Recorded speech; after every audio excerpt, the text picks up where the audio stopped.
Welcome to WB Mason Postgame Extra exclusively on SNY.TV. Thursday afternoon, the Mets closed out their home schedule as they defeated the Pittsburgh Pirates 6-5 as R.A. Dickey became the first Mets 20-game winner in 22 years. Well, it was just a great gutsy effort by R.A. when he went through that lineup, 13 punch-outs.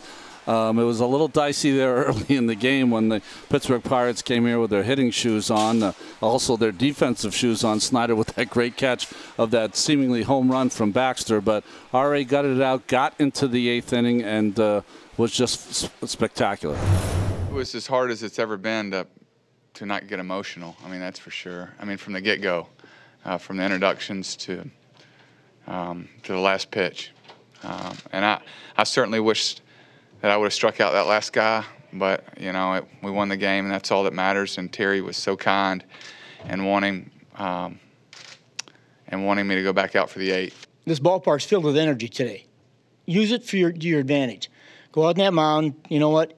We'll go hitter by hitter. Somebody gets on, you're coming out.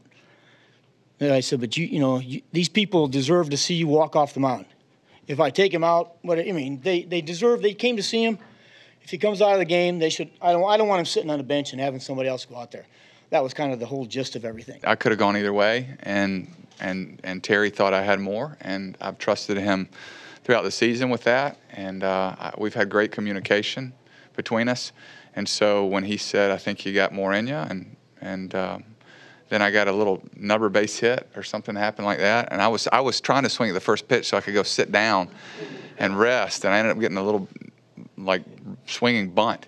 And so when I came back in, he said, "Are you all right?" I said, "Yeah, let's do it." And so we were able to go back out and give the fans a little more, and that was wonderful.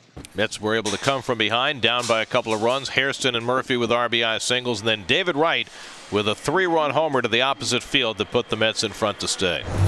It's always nice to win, and you want to go out there and battle for your teammates. And R.A., there's been numerous times where he's picked us up offensively. We don't score much, but he makes it stick. So to be able to get him some runs today when early on didn't look like he had his best knuckleball, meant a lot. It's the least that we could do for a guy that, like I said before, has picked us up a number of times. Well, David's 21st home run of the year, and that was the difference in the game. Also of note, Ike Davis got the Mets on the board early with his 31st home run. And kind of a little sidebar here, a little interesting RBI run here for who leads the team in RBI. David Wright retook the lead with 91 now in the season, and Ike has 89, and there's 6 remaining to play. So Dickey has 20 wins, tied for the league lead after his victory today. A tick behind in ERA, leads the league in strikeouts. He'll have one more start trying to get the Cy Young. It's been a really rough second half, and we're really disappointed in it, certainly. But as we sit back and look over the season, you look at the job that R.A.'s done, the no-hitter that Johan had. I mean, there's so many positives, and to know this guy the way I know him, to know all about his personality, to know everything that it takes to be great, he's done it.